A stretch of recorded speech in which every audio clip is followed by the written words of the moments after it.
aí, boas-vindas a vocês. O Saúde Mais está começando agora. Não saia daí. Alergias é o tema do programa dessa semana com a Luciane Failassi, que já está por aqui. Não esquece de deixar a tua sugestão lá no Instagram do programa. Anota aí, @SaúdeMaisTVRS.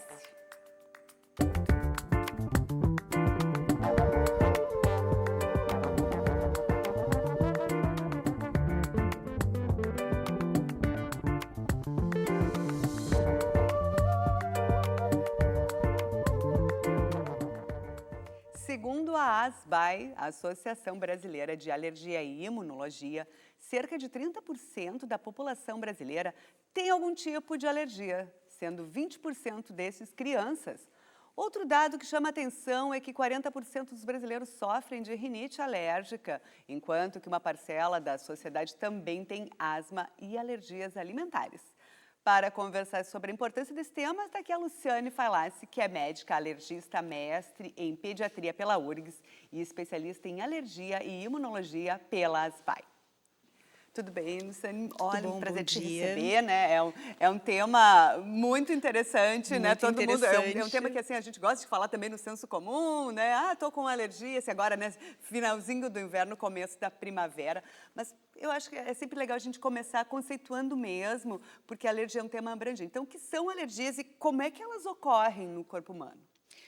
A alergia é uma resposta, é uma super resposta do sistema imunológico a coisas que a gente deveria tolerar.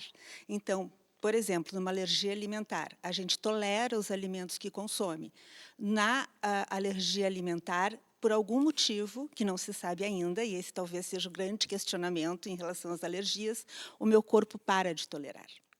Então, ele desenvolve anticorpos contra determinados alérgenos, que podem ser alimentos, podem ser poeiras, ácaros, pólens, e desenvolve uma super reação, como se fosse uma doença, que aí, quando tu ingere ou tu inala esse alérgeno, o teu corpo vai reagir de uma maneira inadequada. E aí vem o processo alérgico. Sim, a alergia ela não se manifesta só através da dificuldade de respiração ou de coceiras, né? Uma alergia é algo muito diferente, muito amplo, né? Muito amplo. Tu pode ter manifestações cutâneas, intestinais, tu pode ter manifestações respiratórias, né? Então, é amplo, até neurológicas no choque anafilático. Bom, assim, agora nessa época de clima e tal, quais são as alergias respiratórias mais comuns, causas, como é que a gente conhece um pouco mais dessas alergias respiratórias? Nós temos a rinite alérgica e a asma. Às vezes, acompanhado da rinite alérgica, tu pode ter a conjuntivite alérgica também. A rinite, a gente classifica basicamente em alérgica e não alérgica. E aqui no Rio Grande do Sul é bem importante a gente contextualizar isso.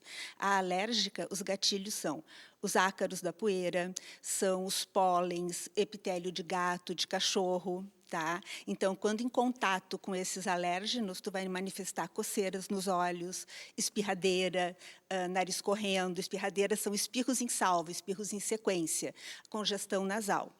A não alérgica, a mais comum aqui, é por mudança de temperatura. Então, o teu nariz não se adapta a essa mudança de temperatura e ele normalmente entope e corre o nariz. Tu não tem aqueles sintomas de coceira, de espirros em salva. Né? Então, tu vai ter um entupimento e uma coriza. É importante diferenciar, porque a abordagem de tratamento é diferente. Entendo. E, doutora Luciane, talvez seja a pergunta do milhão, né? Mas por que a gente tem alergia? Por que a gente é diferente nas alergias? Isso vem da nossa hereditariedade? A gente desenvolve, assim, é um universo gigante, né, esse da alergia, e as pessoas são muito diferentes entre si. São muito diferentes. Estudos de uns 30, 35 anos atrás mostrava que a incidência máxima de alergia era 5% nos países mais industrializados, em torno de 2,5% a 3% nos países não industrializados. Esse número aumentou exponencialmente. Agora, a gente tem, em média, 30% a 35% de alérgicos, né, no mundo. Por que isso aumentou? Então, além da bagagem genética, tu tem o ambiente, tu tem exposição à poluição, a alimentos industrializados, né, tudo isso tende a aumentar a incidência de alergia, mas a bagagem alérgica, a bagagem genética é fundamental. Sim. Existem diferenças principais entre alergias alimentares e alergias respiratórias? Ou elas são, mesmo elas precisam de um gatilho? Muitas vezes a primeira vez que se come ou se tem contato não desenvolve alergia, é na segunda vez. Como é que funciona isso, doutora? Primeiro, tu tem que ser exposto ao alérgeno, ao antígeno, tá? Depois, o teu organismo vai decidir se tolera ou não tolera. Só que essa decisão é dia a dia. Então, tu pode desenvolver... Normalmente, as alergias da infância mais comuns são ao leite e ao ovo.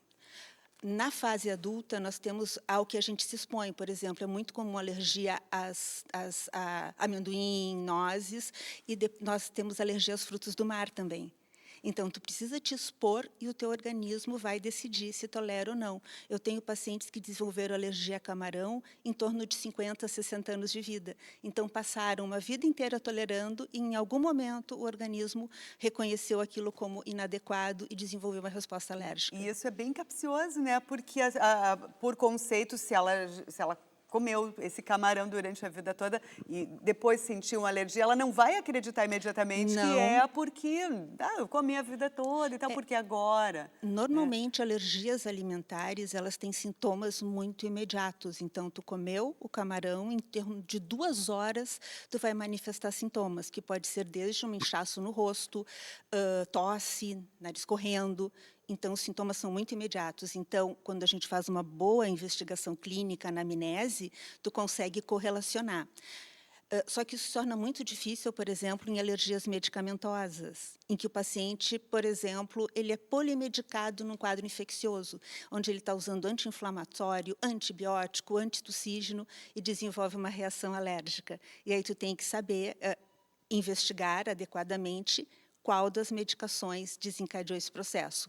Um exemplo, tu pode tomar um antibiótico uma vida inteira, ou um remédio para dor a vida inteira, e daqui a pouco também o teu organismo pode parar de tolerar. Sim, o sistema imunológico Ele é que uma responde a esse... Sim, ele é como se fosse um exército te defendendo, né? Mas ele também pode, né, reconhecer coisas como estranhas a ele, e aí desenvolver o processo alérgico. Os sintomas das alergias, né, que normalmente as pessoas reconhecem, depois que elas reconhecem, eles podem variar de pessoa para pessoa ou variar na intensidade? Como é que funciona isso? Sim, com certeza, tá? Nós temos pacientes com rinite grave de difícil controle, assim como asma grave de difícil controle.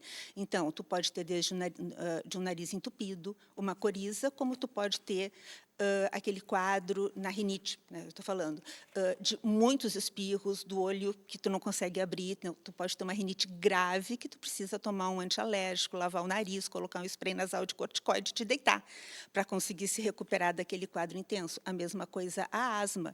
Tu pode ter uma sibilância, uma falta de ar leve, como tu pode entrar numa crise de asma e ter até uma obstrução respiratória, né? Então, os sintomas, né, são variados e tu pode classificar a asma em leve, grave e moderada, né, que tem essa classificação que te direciona às opções terapêuticas. Sim, e a alergia, ela é algo que provavelmente se vai viver com ela quando se tem, ou existe uma cura para alergias, as alergias na mesma proporção que elas podem chegar com o tempo, elas podem desaparecer com o tempo? Rinite, asma, não costumam ter cura, tem tratamento. Tá? Quem tem rinite ou asma vai usar os preventivos, né, dependendo da intensidade dos teus sintomas. Tu precisa prevenir nos meses mais críticos, aqui no sul, no inverno, então tu tem um tratamento preventivo, mas cura não tem. Alergias alimentares, quando manifestam muito precocemente na infância, principalmente a leite e a ovo, a chance de cura é muito grande, acima de 90% até a adolescência. Hoje também, doutor Luciane, a gente fala muito do glúten. O glúten é muito investigado. Ele é considerado uma alergia, essa doença celíaca, ou há uma diferença, a categoria? O glúten é superestimado, tá? Então, tem muita gente que se sente estufada quando come glúten, mas não é uma doença, né? Só se sente mais estufado, não é uma doença determinada. Mas a doença celíaca não são anticorpos de alergia, são anticorpos de defesa, é a IgA contra as proteínas do glúten. Então, ele é uma doença mais grave, ele é uma doença autoimune, que pode afetar articulações, pode predispor a câncer, né? Distúrbios intestinais graves, distúrbios cutâneos mais persistentes. E, doutora Luciane, então, aproveitando a questão da doença autoimune, existe relação entre alergia e doenças autoimunes? Existe, são desregulações do sistema imunológico. Então, na doença autoimune, nós temos anticorpos de defesa, IgG, IgA, IgM, e a de alergia, que é a IgE. Na doença autoimune, tu tem os anticorpos de defesa que resolvem atacar as articulações, ou a glândula da tireoide, ou na doença celíaca, né, quando tu come glúten, né, tu tem as alterações intestinais, que podem ser tão importantes e tão inflamatórias para o intestino que até podem predispor a câncer. Puxa vida, Então, tema muito hoje em dia, cada interessante, vez se fala mais em desregulação do sistema imunológico, levando a essas doenças, tanto as autoimunes quanto as alérgicas. Mas são segmentos diferentes do sistema imunológico. Sim. E para prevenir o desenvolvimento de alergias, o que se faz? Existe, assim, uma possibilidade de fazer uma exposição ao alergeno, né, melhor dizendo, precoce? Ou isso é muito relativo? A gente sempre gosta de dizer, né, que a gente não pode diagnosticar ninguém, aqui a gente sugere, avalia possibilidades, hipóteses, né, mas seria uma das hipóteses? Isso é muito estudado, tá? Então, antigamente dizia, eu não posso expor meu filho pequeno a pelo de gato e cachorro. Hoje em dia, já tem estudos que mostram que a exposição precoce a pelo de cachorro, por exemplo, diminui a incidência de alergia. E a outra coisa que se sabe em relação a alimentos, tá? Quando na introdução alimentar eu tenho uma faixa de idade que eu devo expor meu filho, a partir dos 4 até os 6 meses, isso estimula o sistema imunológico a desenvolver tolerância. Mas são observações, estudos observacionais que mostram isso. Então, vou protelar a introdução de alimentos. Não, tu vai introduzir o alimento naquela faixa que é recomendada, né? Vou tirar completamente os bichos de casa. Não. Né? Então, claro, não vai ficar em cima da cama, mas tu pode ter um animal no ambiente com todos os cuidados de higiene, porque isso dá um estímulo precoce ao teu sistema imunológico. Muito bem. Obrigada, então, por hora, doutora Luciane. O Saúde Mais volta já. A gente faz o intervalo e voltamos logo a conversar sobre alergias.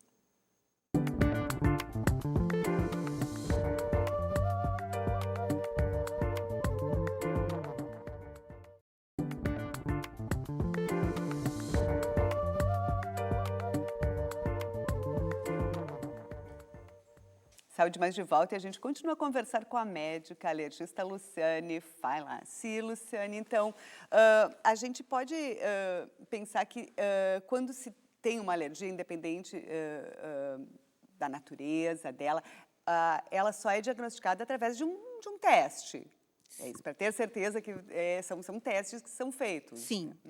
Nós temos, dependendo da alergia, os testes são diferentes, tá? Por exemplo, numa asma, numa rinite, numa alergia alimentar, a gente faz o teste cutâneo de leitura imediata, tá? Que é aquele testezinho que a gente pinga gotinhas no braço, dá uma escoriação e observa se ele reage ou não. Também pode ser feita a pesquisa de IgE específica contra determinado alérgeno, alimento ou inalável.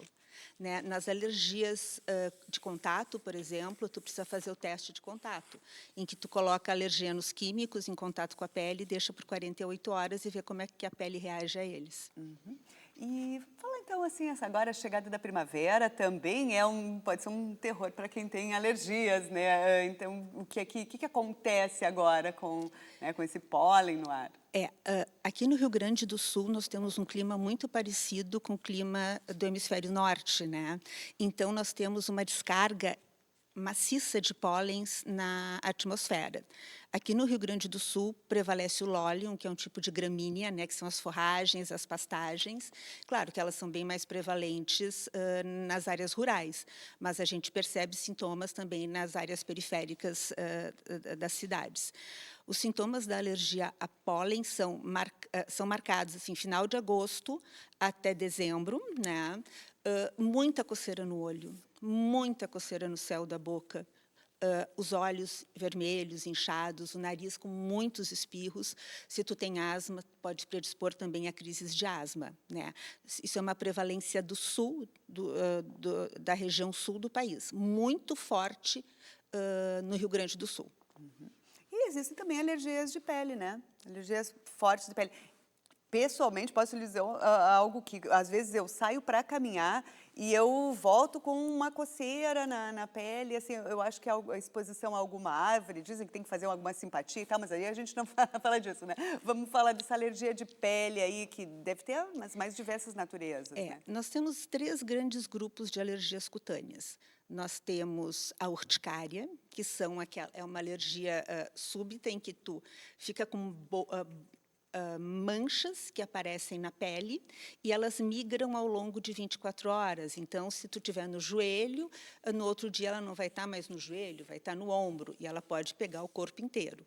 Então, são normalmente alergias que precisam de uma intervenção imediata, pode inchar a boca, né? Então, isso é um tipo de alergia que pode ser alimentar, pode ser desencadeada por algum medicamento. Depois nós temos um outro que são as dermatites. Tá? Nós temos a dermatite atópica, que é aquela dermatite que pode acompanhar quem tem asma e rinite, se caracteriza por uma pele seca, principalmente atrás do joelho, na frente aqui do cotovelo, nas dobras. Ela acontece muito em dobras e as pessoas sofrem muito no inverno, né, por causa dos banhos quentes e precisa de muita hidratação de pele e corticoides tópicos. E aí depois nós temos as dermatites de contato, que é aquela dermatite do brinco, do esmalte de unha, da tinta de cabelo.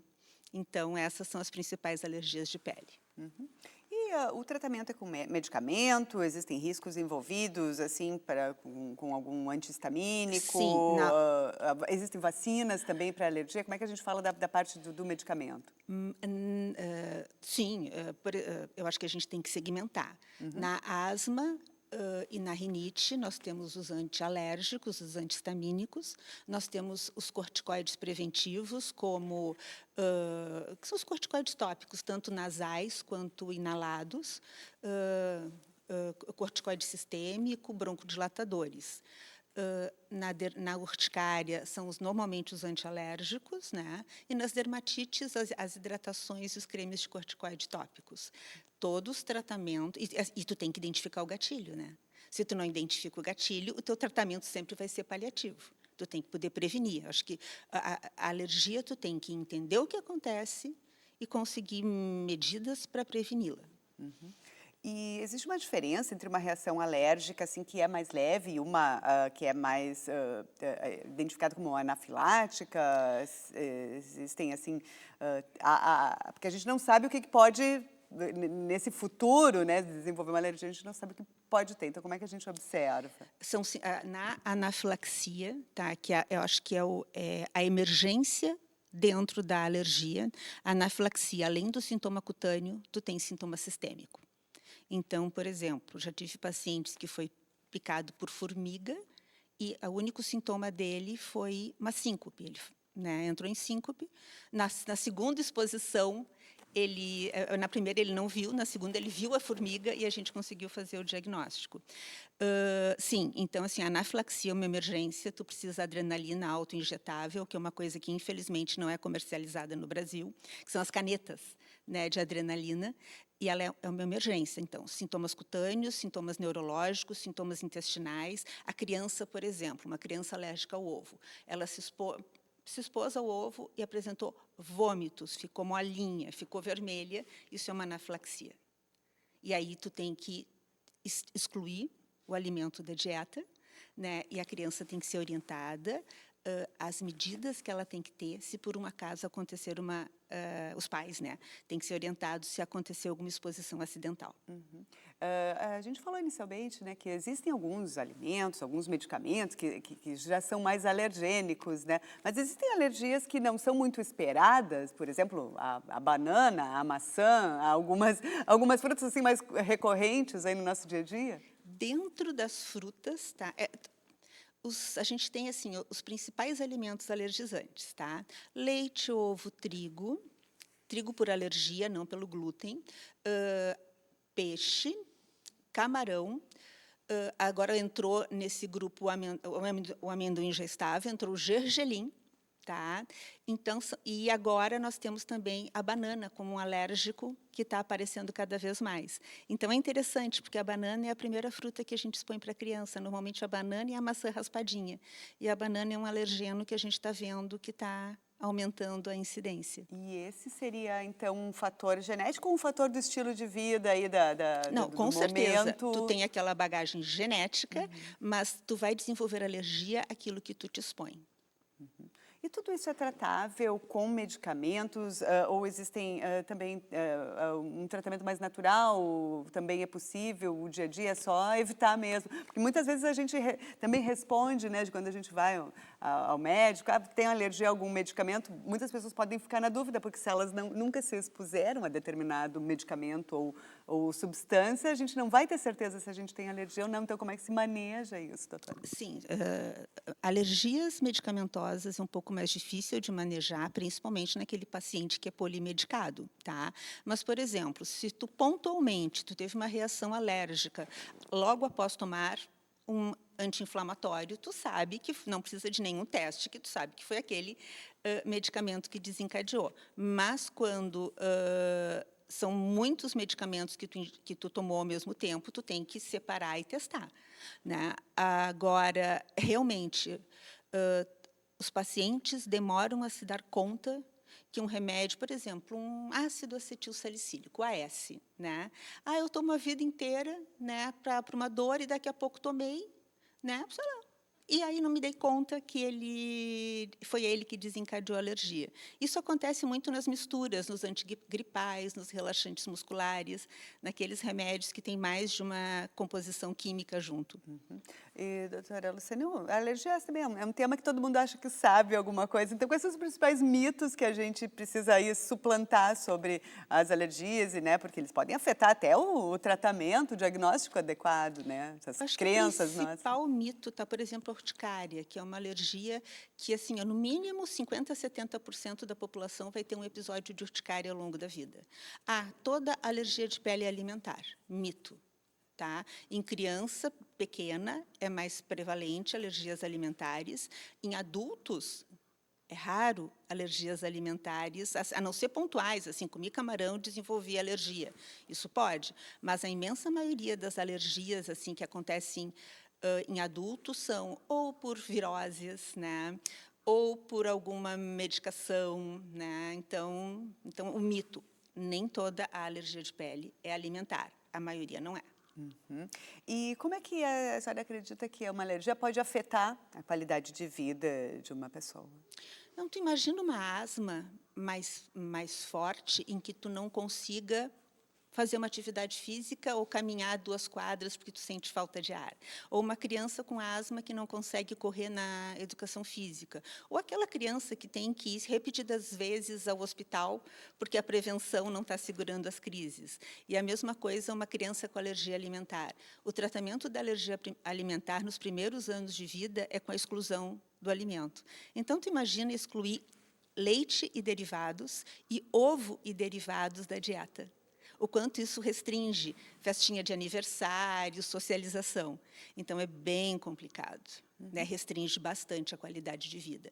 Por isso que a gente tem que sempre buscar o diagnóstico preciso, porque tem muito mito, né? Muitas pessoas, eu sou alérgica a tudo. Não, tu não é alérgico a tudo. Tu tem que direcionar exatamente aquilo que te dá alergia. E, às vezes, para isso, a gente precisa fazer uma dieta de exclusão do alimento, se a gente tem dúvidas, tá?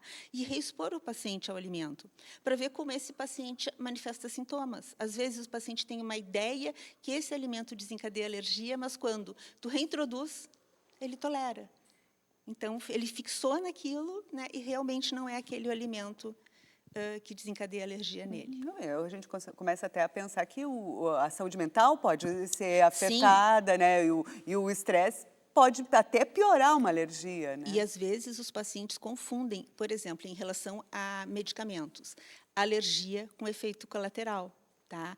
Tem remédios, por exemplo, tem antibióticos que fazem uma alteração na flora intestinal e tu tem diarreia.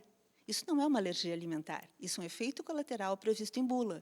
Se tu usar um probiótico junto, às vezes ameniza. Então, tu não pode te classificar como alérgico, né, sem entender o mecanismo envolvido.